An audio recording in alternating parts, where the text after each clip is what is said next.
nung katrabaho ko, itong dalawang mag-asawa, akala ko talaga tapat sila sa kanilang mga sinasabi.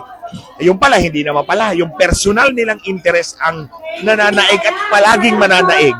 So kaya ako umalis sa kanila kasi wala naman akong loyalty sa kanila in the first place. Ang loyalty ko ay sa bansa, sa taong Pilipino, sa bawat Pilipino. So, alam ko, kung magpatuloy ang mag-asawang Marcos sa kapangyarihan, walang mapapala, walang magandang kinabukasan ang matatamasa ng bawat Pilipino. Kaya nandito ako sa lahat ng mga event ng Maisog kasi kailangan nating ipaalam sa taong bayan yung ginagawa ng mag-asawang ito. Dahil kung gusto nating mabawi muli ang kapangyarihang minanipula nila para makuha, kailangan natin magkaisa.